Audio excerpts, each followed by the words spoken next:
This is Houston Matters. I'm Craig Cohen. We're discussing how we treat our prisoners in this portion of today's program. We've been discussing the experience inmates face at the Harris County Jail, but now we will expand our discussion to prisons statewide, and we are joined now by three guests. Brian McGivern is an attorney with the Texas Civil Rights Project, which through its prisoners' rights program advocates and sometimes litigates to improve conditions in Texas prisons and jails. Brian, welcome to Houston Matters. Thanks. Happy to be here. Ray Hill is a former inmate, activist, and prisoner advocate, probably best known as the founding host of the Prison Show on radio station KPFT here in Houston. Ray, welcome to the program. Thank you, and good to be on the air with you, Brian.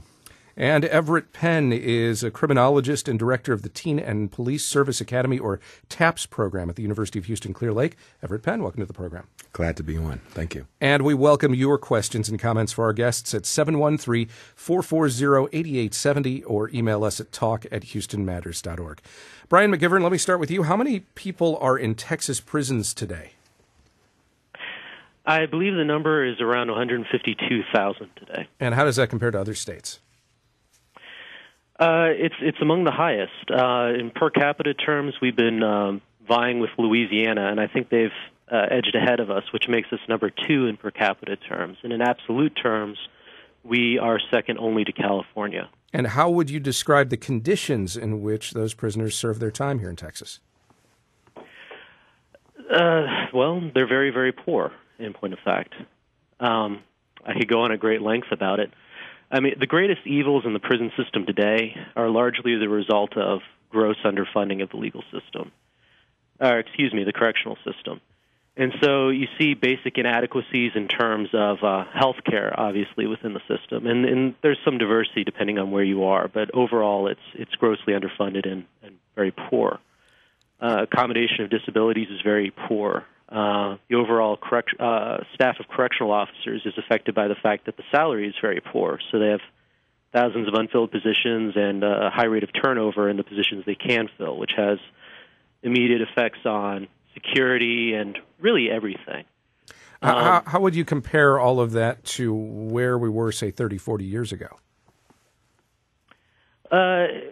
It's different, very different from where we were 30, 40 years ago for a handful of reasons. Overall, I would say it probably is better because as late as 1980, the prison system was operated with just an incomprehensible level of violence, both by correctional officers and by some inmates who were known as building tenders, which is a long story. A lot of that was reformed as a result of a 30-year-long set of class actions, all under the umbrella of Ruiz v. Estelle.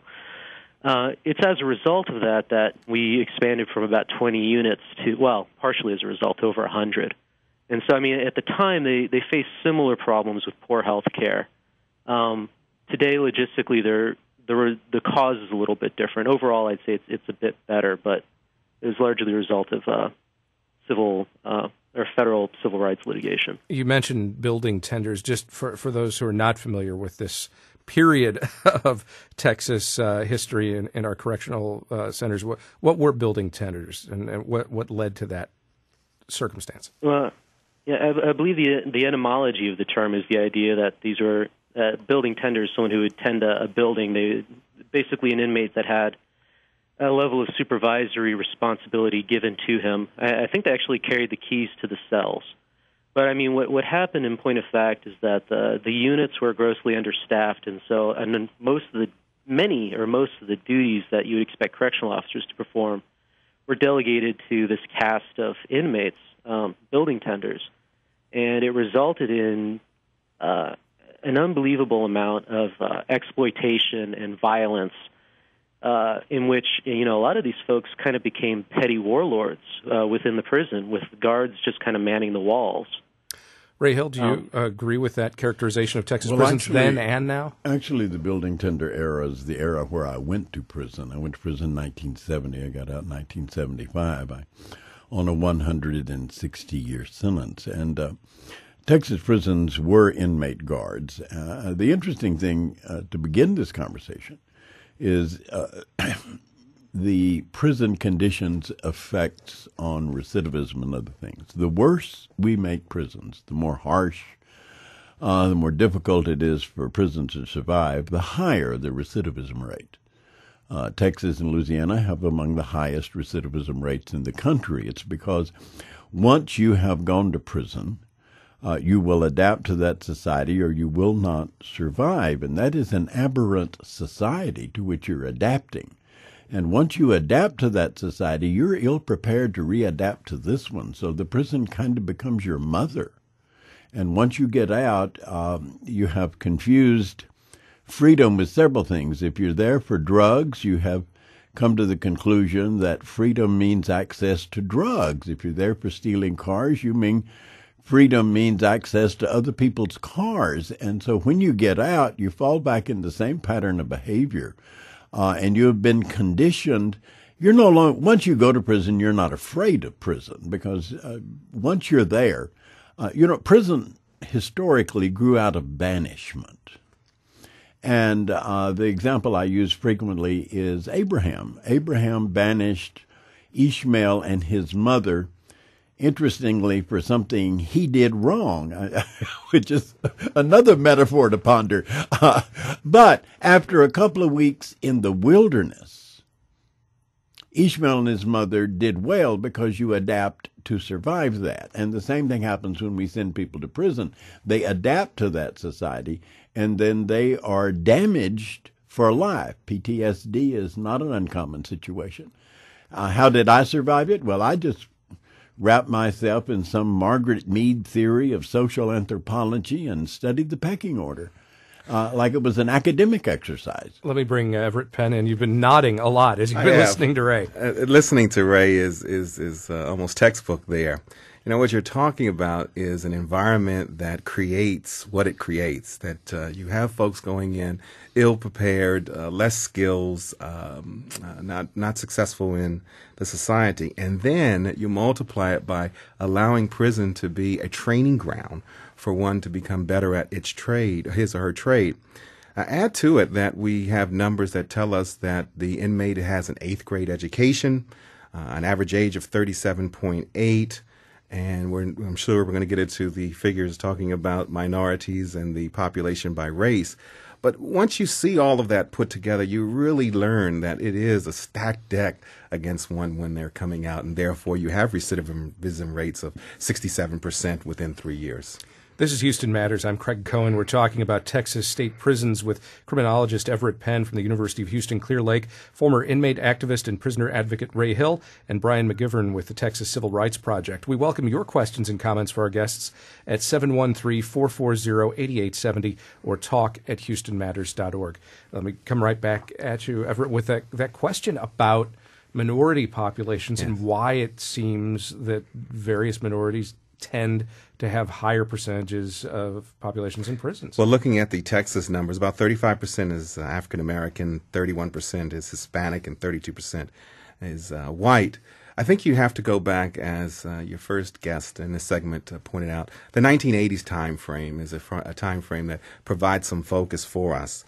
Because what you're looking at is around the country, the focus in on mandatory sentences, on 3 strikes you're out legislation, and of course the drug laws.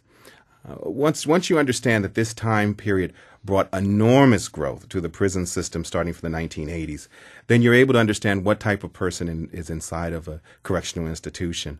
And once we have that picture, we can see some of the difficulties, the major difficulties upon returning to society after one has served time in prison. Let me ask each of you what you think is the single biggest challenge facing the Texas prison system today. And I'll start with Brian. I would say it's overpopulation related to funding.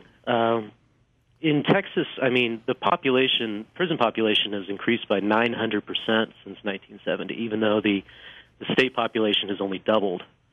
And so, I mean, that illustrates that you've incarcerated a massively large portion of our citizenry.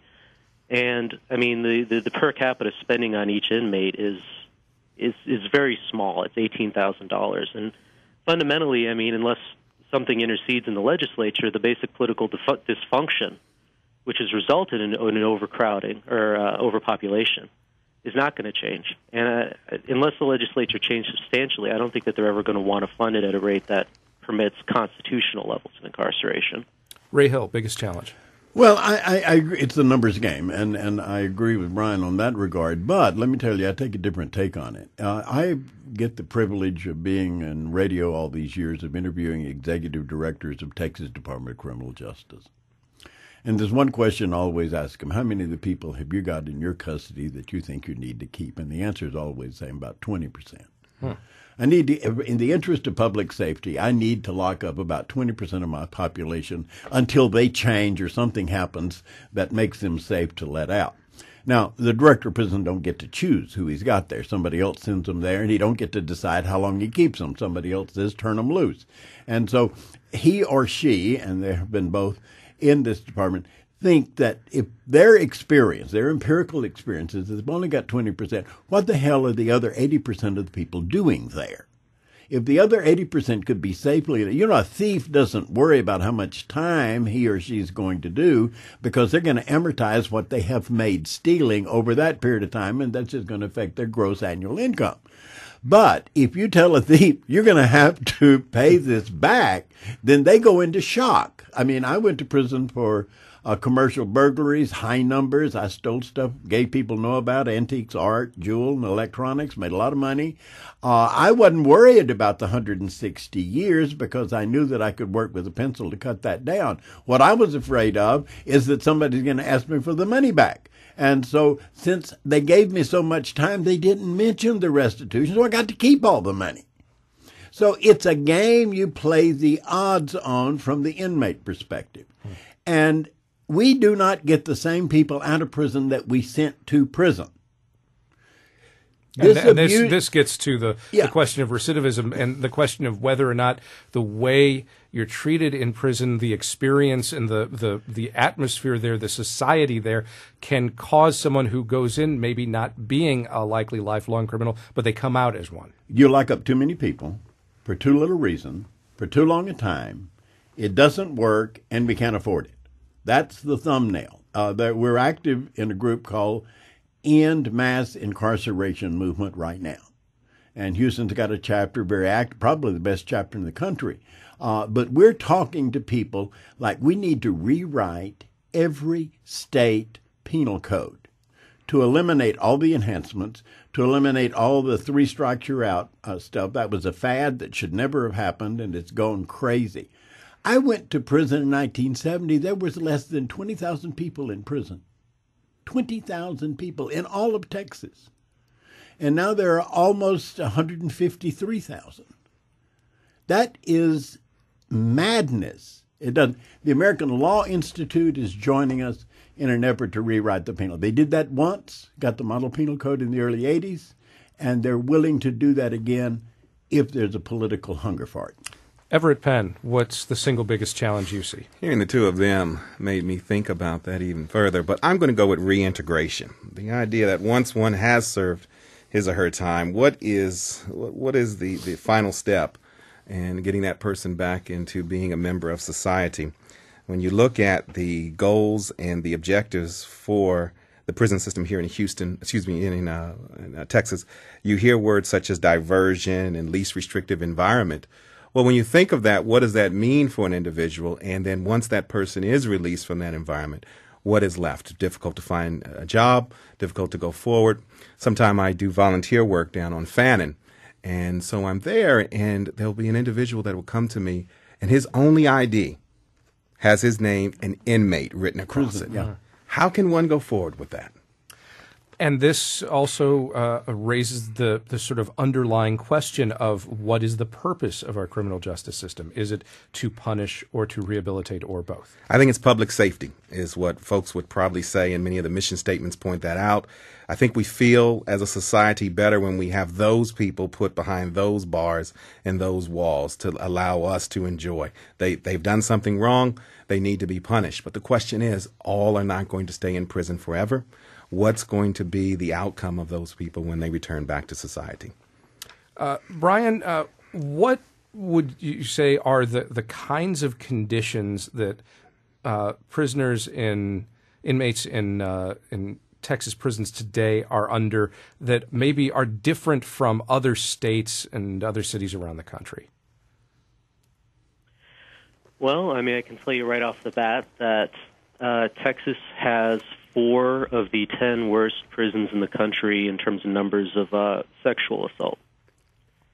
I can tell you that, we spend just a handful of dollars per inmate on health care on aggregate.